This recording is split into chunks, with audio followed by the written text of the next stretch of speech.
A trapezoid is a quadrilateral, meaning a four-sided polygon, that has only one pair of opposite sides that are parallel. We call these parallel sides bases. So BN is a base and LO is a base because those are the sides that are parallel. The pair of sides that are not parallel, so LM here and NO here, are called the legs.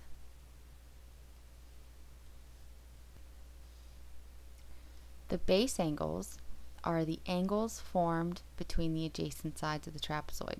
So this side and this side form a base angle here. This side and this side form a base angle here. So angle L and angle O are a set of base angles. And then the other set of base angles are formed by adjacent sides, angle M and angle N. And then finally we have an isosceles trapezoid. So just like an isosceles triangle has a pair of congruent sides. A trapezoid has a pair of congruent sides as well.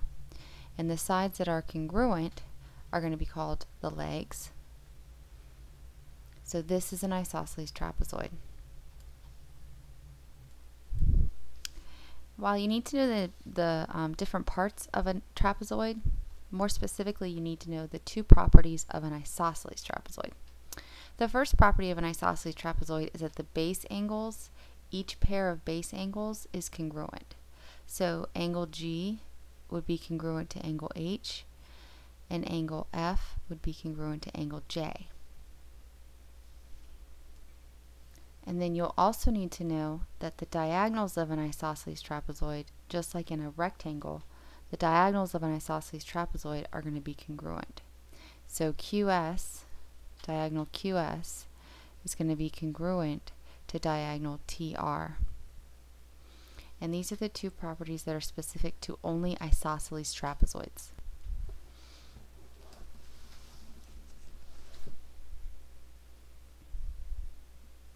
Okay, so for the examples, we want to find the measures of the numbered angles in each isosceles trapezoid. So the two things you need to know about an isosceles trapezoid are that the base angles are congruent. Each pair of base angles is congruent.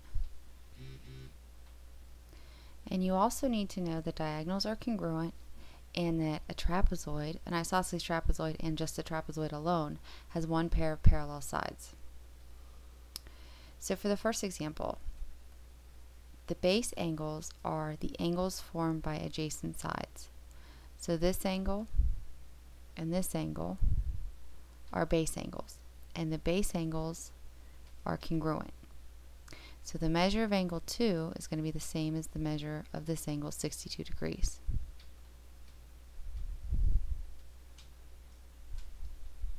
Now, the property of the fact that the one pair of parallel sides exists in a trapezoid is going to give us some consecutive interior angles. So if you notice where I highlighted, since this side and this side are parallel, angle 1 and 62 are going to form consecutive interior angles. So that means that angle 1 and this 62 degree angle is going to equal 180 degrees because consecutive interior angles are supplementary. So we would subtract 62 from 180, and that would give us measure of angle 1 is 118 degrees.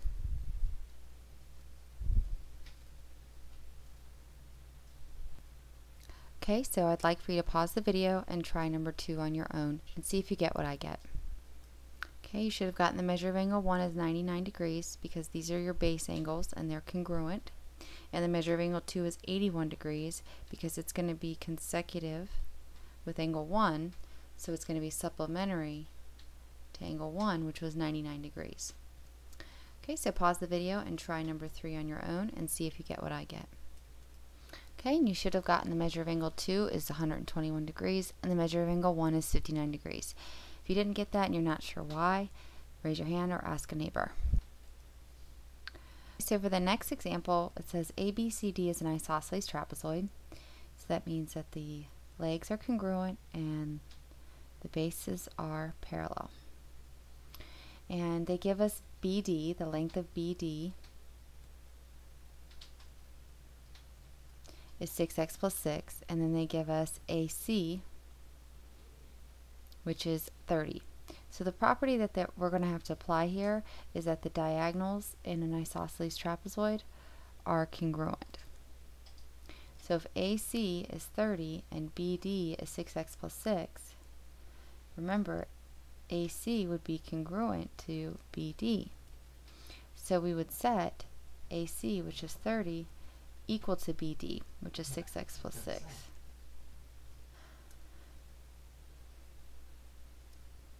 So we're just solving for the value of x. We subtract 6 from both sides. We get 24 equals 6x. Divide by 6. So we get x equals 4. Okay, so using the property of the diagonals of an isosceles trapezoid, find x in this next example. Pause the video and see if you get what I get. And you should have gotten x is 1. If you didn't, try again, raise your hand, or ask a friend. And the last thing we're going to learn about with trapezoids is what's called a median of a trapezoid. Remember when we were doing triangles and we had a median? A median created midpoints of opposite sides of vertices in a triangle. So the median of a trapezoid, same concept. What it does, it joins the midpoints of the legs of a trapezoid. So let's just say that this is a median or a mid-segment. Then that means it joins the midpoint of this leg and it forms the midpoint of this leg. So the markings that you're going to have to get used to seeing and recognize is that if you have two sets of congruent segments on one leg and another set of congruent segments on the other leg, that this is the mid-segment. The property that's special of a mid-segment or a median of a trapezoid is, first of all, it's parallel to the bases. So you might see some consecutive interior angles or corresponding angles in there. And its measure is 1/2 the sum of the base measures.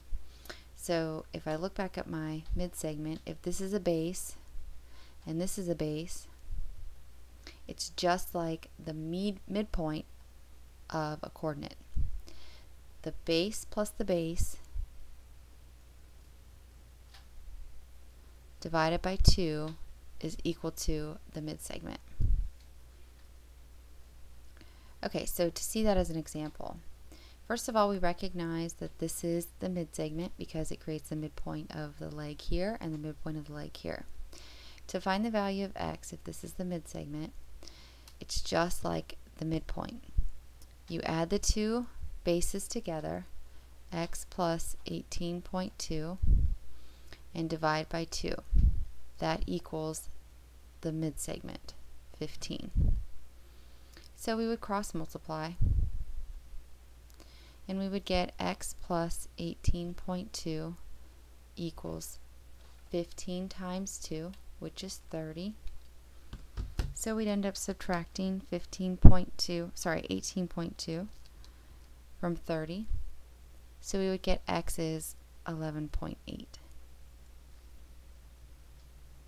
Okay, so for the next example, we want to find the value of x. This is the mid-segment or the median because it creates the midpoint of WR and it creates the midpoint of TV. And we do the same thing. We treat the mid-segment like the midpoint. You add the two together, the two bases together, 14.8 plus x, divide by 2. That gives you the median or the mid-segment, which is 8. Pause the video, solve for x, and see if you get what I get. And you should have gotten x is 1.2. Okay, in the last example, we're going to we have a trapezoid QRST, M and P are midpoints of the legs. So that means that this is the midpoint at M and this is the midpoint at P. And that just shows us that PM is our median or our mid-segment. So they give you PM as 2x. They give you QR as 3x. And they give you TS as 10. And we want to find PM. So in order to find PM, we have to use the mid-segment theorem. And that is to add the two bases together, divide by 2, and that gives us the mid-segment, which is 2x. So base plus base divided by 2 gives you the mid-segment. Pause the video and see if you get what I get for x, and then after we get x, we're going to substitute it back in for PM to find the length of PM. So you should have gotten that x is 10. And after you found x, we substitute it back in to get PM. So PM should be a total of 20.